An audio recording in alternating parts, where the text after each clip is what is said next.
Our independence is meaningless unless it links up with the total reflection of the African continent. And my last warning to you is that you ought to stand firm behind us so that we can prove to the world that when the African is given a chance, he can show to the world that he's somebody. As I said to the president just ago, I made it point that we are going to see that we is our own African agenda. Relax and join me as we take a look at the top 5 reasons why Ghana is the second most peaceful country in Africa. Ghana is rated as the second most peaceful country in Africa according to data published in the Global Peace Index Report for Economics and Peace, that is the IEP. This has been a commendable achievement when compared to its neighbors with whom it shares its borders and other sub-Saharan countries. With a fast-growing economy, the country has made significant strides in achieving and consolidating growth. Poverty reduction has made significant progress, increasing the number of working middle class in the country. Ghana is also notably the first country in sub-Saharan Africa to accomplish Millennium Development Goal number 1, which is to halve severe poverty by the year 2015. In West Africa, Ghana is officially called the Republic of Ghana. The country is located to the north of the Gulf of Guinea and the Atlantic Ocean, west of Ivory Coast and Burkina Faso and Togo on the east. The country is the second most populous country in West Africa, behind Nigeria, with a population of about 31 million people. Accra is Ghana's capital and largest city. It hosts other major cities which include Kumasi, Tamale and secondly Takoradi. Having an in-depth look at how Ghana was able to achieve and maintain national peace reviewed a lot of their national concept, belief, hospitality and ruling system, and the economical relationship between their regions, most of which extends international. Why is Ghana a peaceful country? What are they doing right? These are some of the questions we attempted to answer as we look at the structure of the magnificent country. We put together the best possible reasons why the country Ghana has been able to maintain its peace compared to other African countries. Fun fact, after Ivory Coast, Ghana is the world's second largest cocoa producer and currently Africa's largest gold producer. So let's dive right in and look at the top 5 reasons why Ghana is the second most peaceful country in Africa. Number 1. Ghana has a strong belief in nationalism. Ghanaians are one of the strongest, most recognized patriots in Africa. Their act of patriotism can be traced back to their history, seen in the formation of the Ashanti Empire, the Big Six, and the Declaration of Independence. Patriotism in Ghana is never ending, as an esteemed sense of pride can be witnessed in every person that comes from the country. In the present day, this could be attributed to the general economical state that the country is currently in. Ghana is a mid-flourishing country as numerous data shows. The country has had a steady declining poverty rate over the decades. This strong sense of attachment and responsibility often drives communities to not only work towards the well-being of their country, but to ensure its conduciveness for the future generation. As a result of nationalist movement, conventional traditions have been preserved and fostered. A strong sense of patriotism is also fostered by this. Kwame Nkrumah, Ghana's first self-governing president, is a prime example of the determination of Ghana's people. Ghanaians are aware that conflict shatters life and stunt development, as they have witnessed this occurrence in other African countries, most famously Nigeria. It is believed that this motivates them to strongly disapprove of national conflict as much as possible. The idea that nationalism portrayed may be the cause of some issues is not void. Nationalists tend to view foreigners as inferior and bad because of their nationalist tendencies, according to modern political science. Though there have been cases of dismay for foreigners, especially from conflict-plagued African countries, the philosophy of Ghanaians is generally heartwarming and kind to foreigners. This can be observed from the number of tourists that Ghana receives every year. Number 2. There exists mutual understanding between ethnic communities, tribes, religion, and region. According to the 2010 census, the Akan, making about 47.3%, Molly Dagbani making 16.6%, the Airways making 13.9%, Ga Adangwe making 7.4%, Goma people 5.7%, and the Guans 3.7% are some of the biggest ethnic groups in Ghana.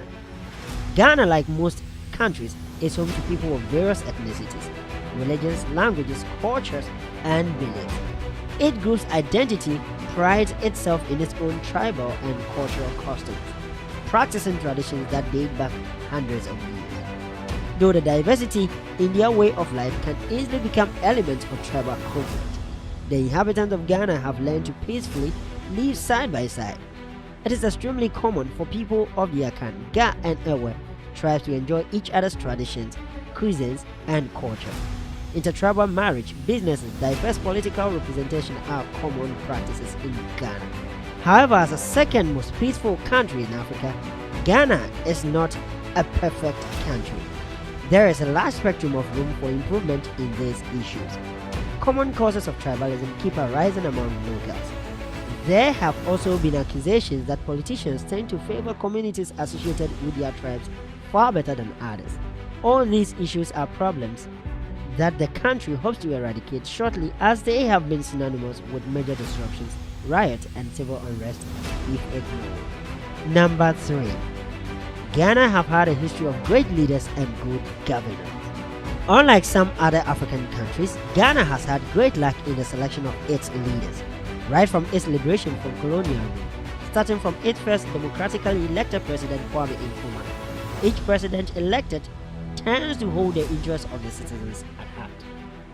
At the time of independence, Kwame Nkrumah declared, "My first objective is to abolish from Ghana poverty, ignorance, and disease.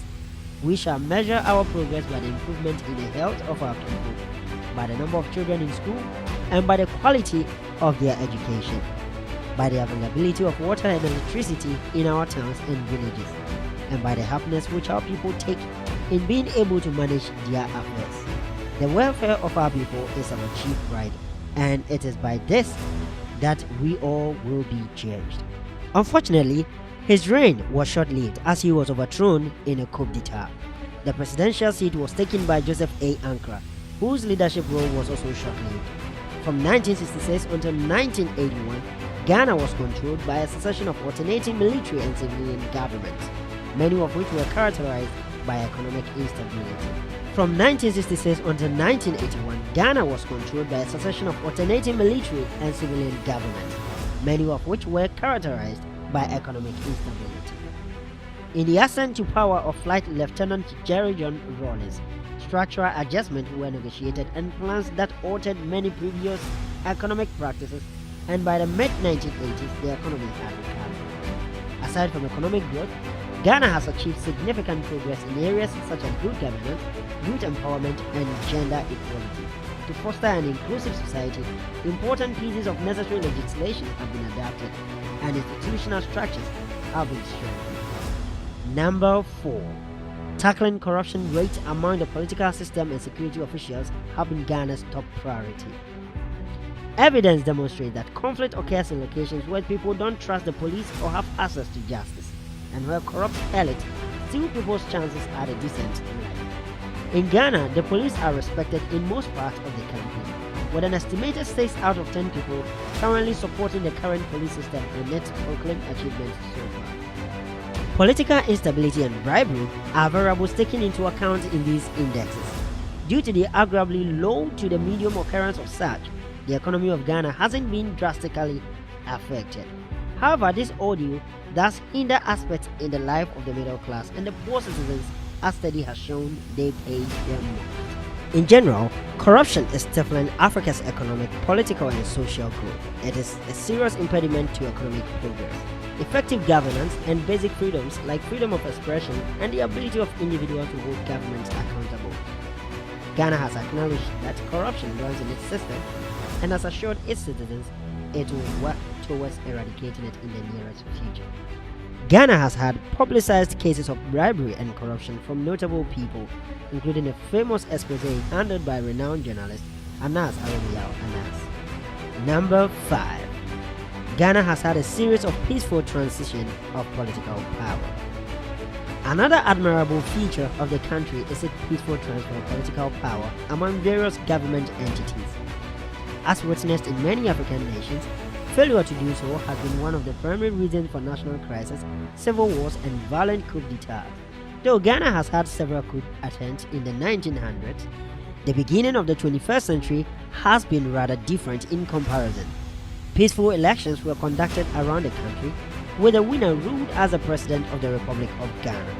The transition of power has also been quite peaceful, with the conceding president stepping down for the newly elected president. There have been none too few disturbances as a result of the elections that are conducted every 4 years. Why? Though there may be countless reasons a country may have been able to maintain its peace, we believe these are among the top reasons the country Ghana has been able to do so. However, they are fairly opinionated and may not represent the actual decisions and policy making in the country. Do let us know in the comment section below if there's any major factor we should consider adding or if we missed something. Do not forget to like and subscribe to our channel to learn things you wished you knew about Africa.